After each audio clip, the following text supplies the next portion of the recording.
الحمد لله نحمده ونصلي ونسلم على رسوله الكريم أما بعد فأعوذ بالله من الشيطان الرجيم بسم الله الرحمن الرحيم عن أبي هريرة رضي الله تعالى عنه قال قال رسول الله صلى الله عليه وسلم إن الله يقول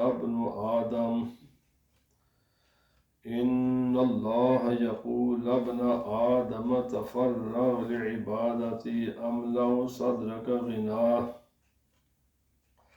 وأسد فقرك وإلا تفعل ملأت يدك شغلا ولا أسد فقرك. صدق النبي الكريم إن الله وملائكته يصلون على النبي يا أيها الذين آمنوا صلوا عليه وسلموا تسليما. اللهم صل على سيدنا ومولانا محمد وعلى آله وأصحابه سيدنا ومولانا محمد وبارك وسلم عليه. الصلاة والسلام عليك يا سيدي يا رسول الله وعلى آلك وأصحابك يا سيدي يا حبيب الله. اللہ رب العزت جل وعلا کی حمد و ثنا اور نبی اکرم رحمت مجسم شفیع معظم صلی اللہ علیہ وسلم کے دربار در بار گہربار میں ہدیہ درود و سلام عرض کرنے کے بعد حضرات گرامی،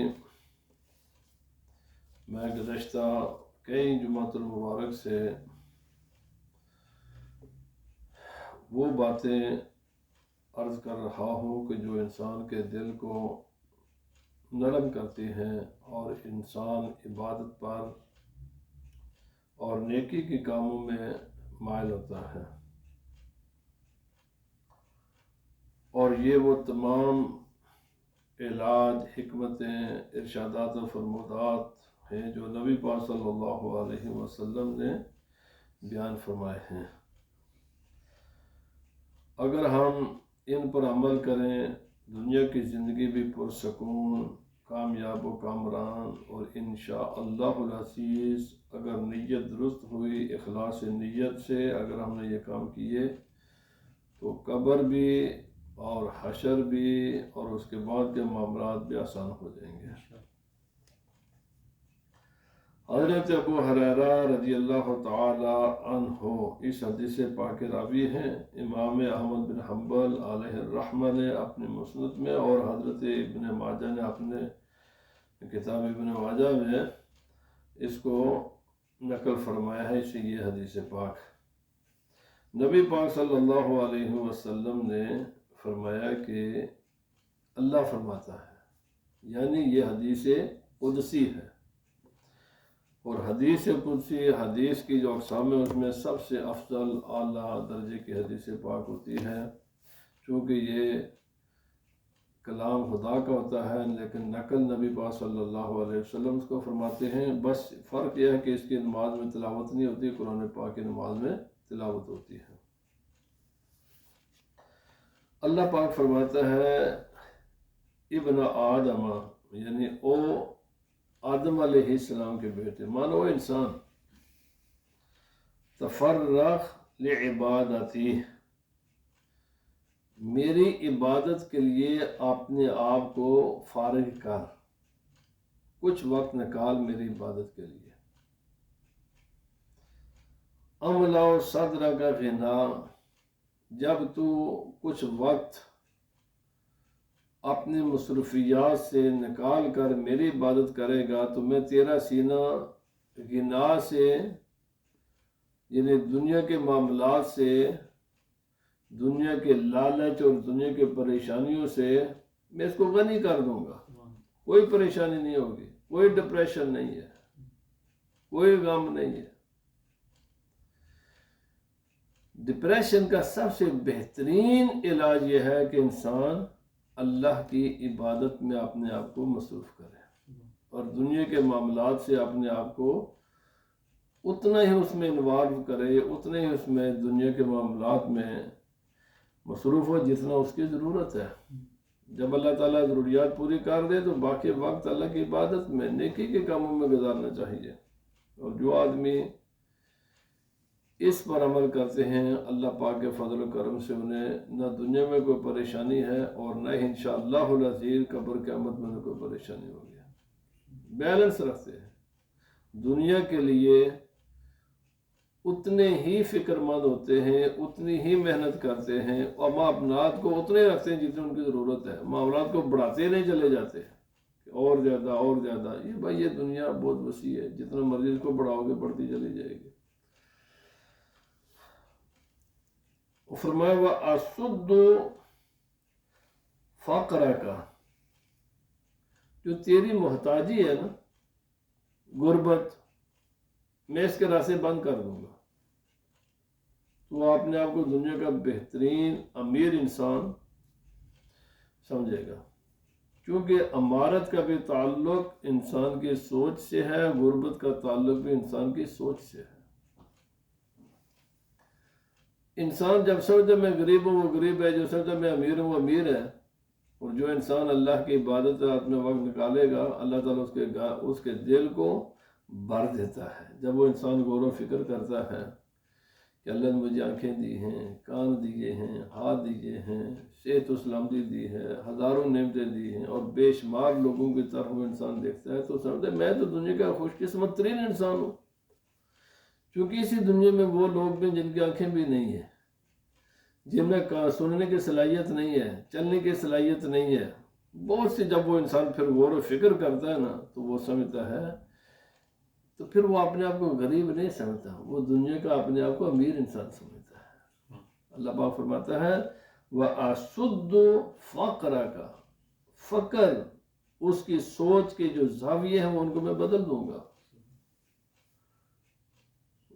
اور وَإِلَّا تَفْعَلْ، اگر یہ کام نہیں کرے گا، دنیا میں انوالو ہو جائے، دنیا کے حصول کے پیچھے چل پڑے، تو ملأت یدک شغلاً، میں اس کی مصروفیات اور بڑھاؤں گا اور بڑھاؤں گا اور بڑھاؤں گا، اتنا اس کو مصروف کر دوں گا، اتنا اس کو مصروف کر دوں گا کہ لم اسد فقرک، کہ وہ اپنے آپ کو بھی بس شمار کرے گا اور اپنے کو غریب سمجھے گا، فقیر سمجھے گا، یہ کام بھی نہیں ہوا، یہ بھی نہیں ہوا، یہ بھی پریشانی، یہ بھی پریشانیوں میں گر جائے گا وہ۔ اگر کسی انسان نے دنیا اور آخرت کا سکون حاصل کرنا ہے تو پھر وہ اس حدیث پاک پر عمل کرے۔ میں یہ نہیں کہتا کہ دنیا کے پیچھے نہ جاؤ، کریں، پر اتنا جتنا اس کی ضرورت ہے۔ اللہ پاک نے جب ضرورت اس کی پوری کر دی، باقی وقت اللہ کی عبادت کے لیے۔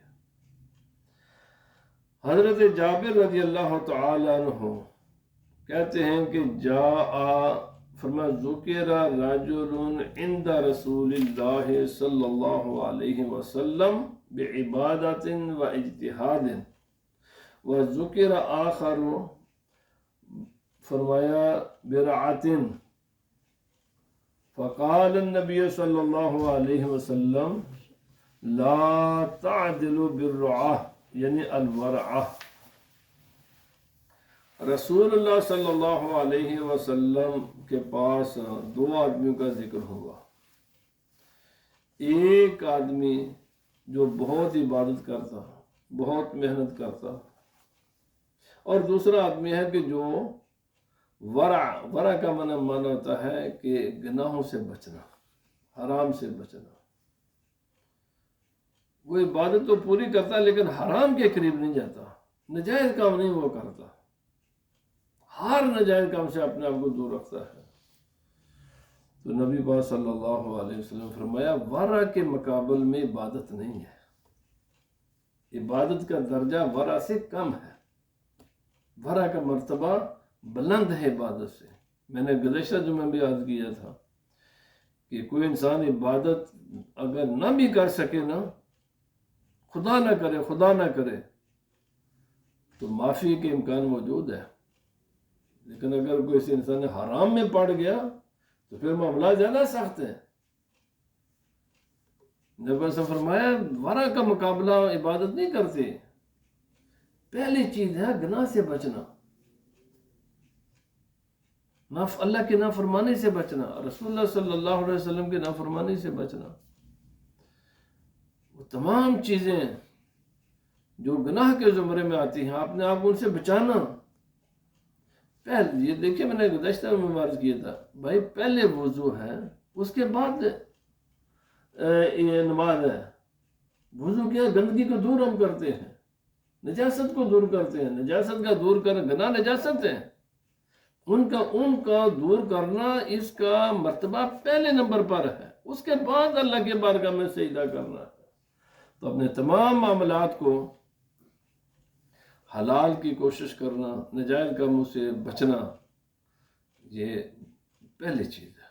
اس کے بعد جو نیکی کے کام ہیں، جائز کام ہیں. اس لیے بڑے بڑے زکوٰۃ اور مسجدیں اور مدرسے بنانے سے 1000 گنا بہتر کہ انسان حرام سے بچے. وہ بنائے یا نہ بنائے، اگر اللہ نے حلال طریقے سے دیا تو پھر تو ضرور کرے، لیکن حرام کما کر یہ کام بالکل نہ کرے.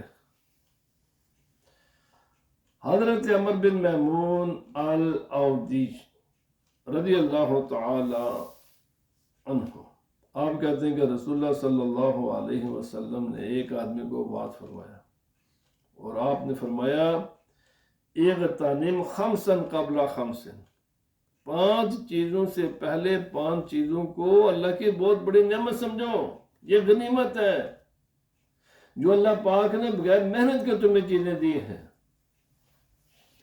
اور جن کی تم قدر و قیمت نہیں کرتے، تمہارے ذہن میں نہیں ہے. جب یہ چلی جاتی ہیں تو پھر انسان کو پتہ چلتا ہے. فرمایا شباب کا قبل حرام کا، اپنی جوانی کے ایام، جوانی کے دن اللہ کی نعمت سمجھو بڑھاپے سے پہلے، جب تمہاری کمر جھک نہ سکے، تمہارے پاؤں چلنے کے قابل نہ رہ جائیں، تم وضو کرنے کے قابل نہ رہ جاؤ. اگر کوئی وضو کرو بھی تو زیادہ دیر تمہارا وضو نہ ٹھہر سکے. بڑھاپے میں بیماریاں ہوتی ہیں، اور کوئی ادھر سے آ جاتی ہے، کوئی ادھر سے آتی ہے، کوئی ادھر سے آتی ہے. نبی پاک صلی اللہ علیہ وسلم نے فرمایا بڑھاپا آنے سے پہلے جوانی کے دنوں کو اللہ کی نعمت سمجھو. اور یہ ایک ایسی نعمت ہے، اس کا احساس تب انسان کو ہوتا ہے جب بڑھاپا آ جاتا ہے. اور بڑھاپا ظاہر بات ہے پھر واپس جوانی کی طرف تو انسان جا نہیں سکتا. اس وقت انسان کو احساس تو بہت ہوتا ہے، پر اس احساس کا انسان کو نفع نہیں ہے. نفع یہی ہے کہ نبی پاک صلی اللہ علیہ وسلم کے ارشاد پر یقین کر کے آج عمل کرے. وَصِحَّتَكَ قَبْلَ سُقْمِكَ، رسول اللہ صلی اللہ علیہ وسلم نے فرمایا بیمار ہونے سے پہلے جو صحت کے دن ہے نا، یا تم تندرست ہو، ہیلتھی ہو، اپنی ہیلتھ کو اللہ کی بہت بڑی نعمت سمجھو. اس نعمت کا پتہ اور احساس انسان کو تب ہوتا ہے جب انسان بیمار ہوتا ہے، پھر پتہ چلتا ہے. رسول اللہ صلی اللہ علیہ وسلم نے فرمایا اسے پہلے اس میں کچھ کر لو. دنیا کے لیے بھی کر لو، آخرت کے لیے بھی کرو، دونوں جان کے لیے کرو کچھ. جب بیمار ہو جاؤ گے تو تم کر نہیں سکو گے، پھر پچھتاؤ گے، لیکن وہ پچھتاوا کسی کام کا نہیں ہے. اس پچھتاوے کا کیا ہے جس میں آدمی کچھ کر نہ سکے.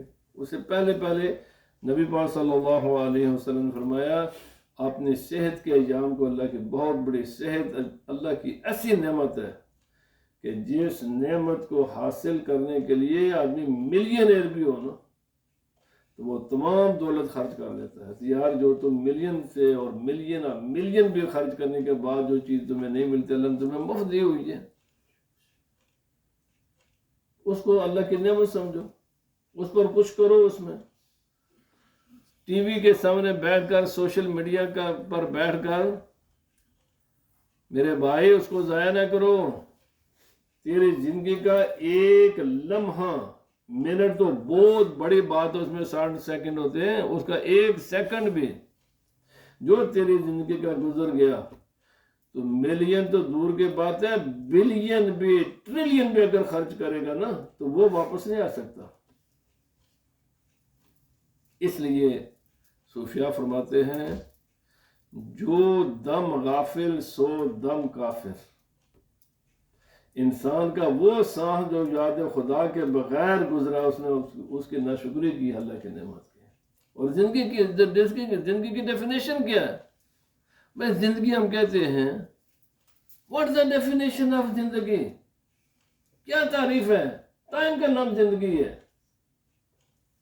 تمام علماء نے زندگی کی یہی تعریف کی ہے، ٹائم ہے، ٹائم از لائف. جو آپ کی زندگی کا لمحہ گزر گیا آپ کی زندگی میں وہ واپس نہیں آ سکتا. اور یہ تو وہ حقیقت ہے جس پر مذاہب کے علاوہ تمام سائنٹسٹ بھی متفق ہیں کہ ٹائم میں ریورس گیئر نہیں ہے، یہ صرف فارورڈ جاتا ہے، یہ واپس نہیں آ سکتا. اس لیے اس اپنی زندگی کے ہر لمحے کی قدر کیجیے، ہر لمحے کی، ہر منٹ کی، ہر سیکنڈ کی، اور اس کو گن کر گزاریں، شمار کریں، ہر لمحہ گنیں. یہ جو میری زندگی کا ایک منٹ چلا گیا جس نے واپس کبھی بھی میری زندگی میں نہیں آنا، میں نے اس لمحے کو یاد خدا میں گزارا، نیکی میں گزارا، یا اس کو میں نے سوشل میڈیا پر یا ٹی وی پر بیٹھ کر. ابھی مجھے ایک صاحب فاتحہ خانے کے لیے میرے پاس آئے، بتایا کہ میرے فلان صاحب جناب انہوں نے کہا ذرا ٹی وی مجھے لگا دو. ٹی وی لگایا، اور گھر والے تو سمجھ رہے تھے نا کہ وہ جناب ٹی وی دیکھ رہے ہیں، تو جب دیکھا تو وہ اگلے جان پہنچے ہوئے تھے. میں نے کہا کہنا تو نہیں چاہیے مرنے والے کو، لیکن میرے بھائی آپ کو پتا ہے کہ آپ جو کام کر رہے ہیں یوز لیس کام. آپ جب اللہ کے بارگاہ میں پہنچو گے، اور پہنچ جاتے ہیں انسان، کتنی ہزاروں آپ کو سٹوریاں ملیں گی اس قسم کی. اچانک موت آتی ہے، پتہ بھی نہیں، تو گھر والوں کو خبر نہیں ہوتی. وہ گھر والے سارے وہیں بیٹھے ہوئے تھے، خود گھر والوں کو پتہ نہیں چلا کہ جس نے کہا کہ مجھے ٹی وی لگا دو، ٹی وی لگا دیا، خود ان کو نہیں پتہ چلا کہ وہ چلا گیا ہے. کسی کو آواز بھی نہیں ماری، کوئی بول بھی نہیں سکا. اس لیے زندگی کا ہر لمحہ، ہر منٹ، سیکنڈ گن کر گزارو، شمار کرو. آپ کو پتہ ہے کہ جو آگے والا منٹ ہے وہ آپ کو نصیب ہوگا یا نہیں ہوگا. کتنے میرے سامنے مثالیں موجود ہیں جن کو میں نے کہا میرے بھائی داڑھی رکھ، اجی ابھی رکھیں گے، تو چند ہی مہینوں یا دنوں کے بعد اطلاع آگے کہ وہ پہنچ گئے.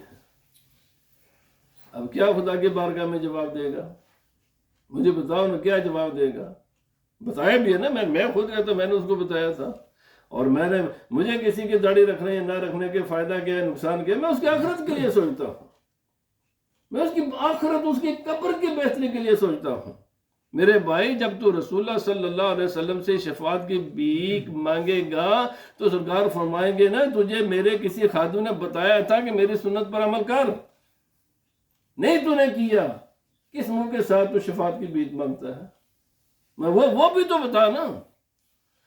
آدمی کسی مال پر بات کرتا ہے نا جی، آدمی نے کچھ کیا ہوتا ہے تو پھر اس مال پر نبی پاک صلی اللہ علیہ وسلم، میں کسی کے دروازے پر جاؤں، کبھی میں نے اس کے باتوں مانی نہیں ساری زندگی، اور میں اس کے دروازے پر چلا یار یہ کام پڑ گیا، تو میں بھی تو سوچوں نا کہ اس آدمی نے جناب مجھے جانے سے پہلے سوچنا پڑے گا میں نے اس کی بات کبھی مانی ہے، نہیں مانی، تو پھر کس بنیاد پر میں کسی کے سامنے بھیک مانگنے کے لیے جاؤں گا؟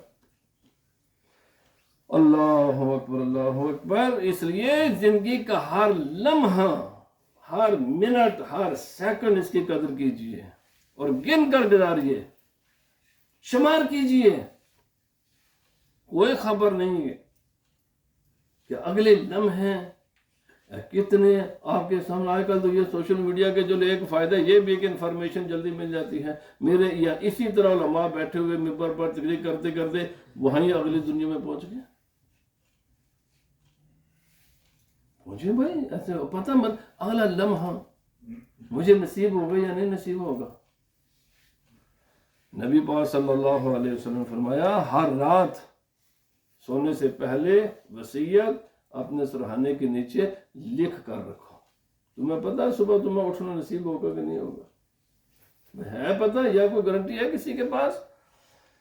نبی پاک صلی اللہ علیہ وسلم نے فرمایا وَغِنَاكَ قَبْلَ فَقْرِكَ. آج اللہ نے مال دولت دیا تو اس کو اللہ تللو میں اڑاؤ نہ، آتش بازیاں نہ کرو.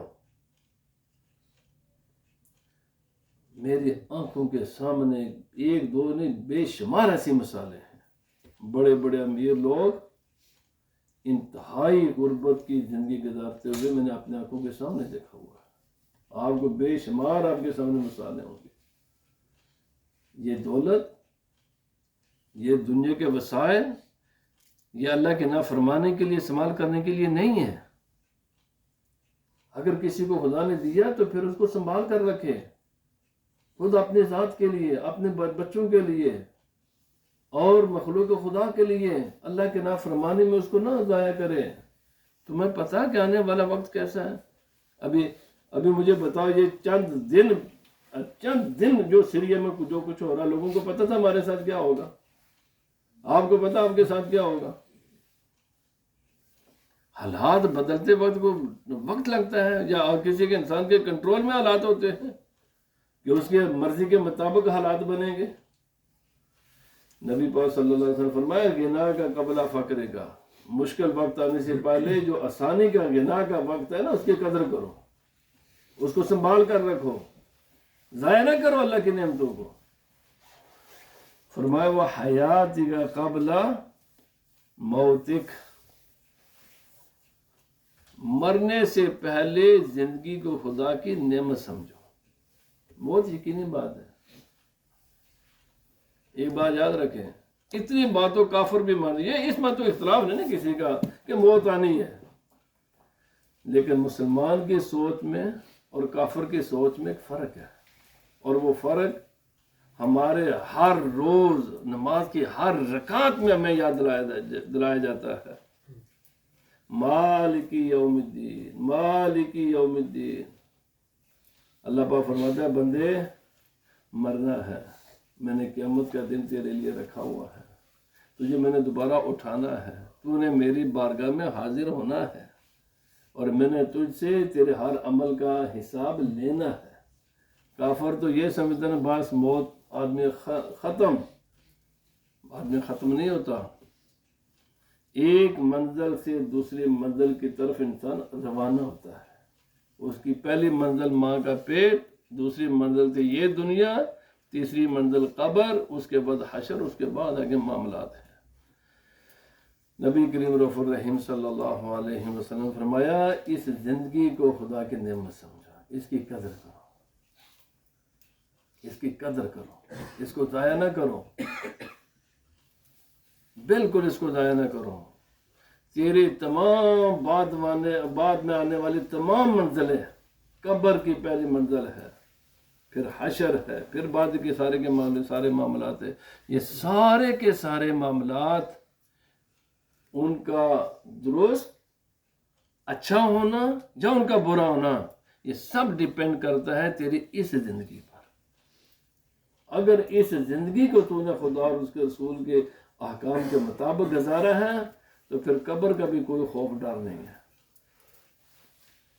پھر اس کے بعد کے معاملات کا بھی کوئی خوف ڈر نہیں ہے. لیکن اگر تو نے یہاں پر خدا کی نافرمانی کی، اس کی ایک بات تو نے مانی نہیں ہے، رسول اللہ صلی اللہ علیہ وسلم کی سنتوں سے تو نفرت کرتا رہا ہے، تو پھر یاد رکھ جن کے لیے تو یہ سارے کام کرتا ہے نا، ان میں سے کوئی بھی تیرے ساتھ قبر میں نہیں جائے گا. اکیلا ہے وہ منزل، اس کے بعد اکیلا تیرا سفر ہے۔ یہ سارے برادریاں، یہ سارے جتھا بندیاں، یہ سارے فرینڈ شپ، یہ سارے تعلقات صرف اس دنیا تک محدود ہیں۔ یس، اس کے بعد تعلقات دوبارہ بحال ہوں گے، پر نیکوکاروں کے ہوں گے۔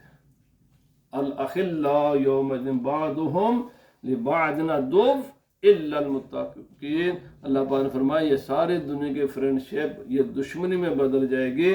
یس، نیکوکاروں کی جو محبت ہے پھر یہ کام آئے گی تمہارے۔ اللہ پاک ہمیں نیکوں سے محبت نصیب فرمائے۔ اذان پڑھیں نا۔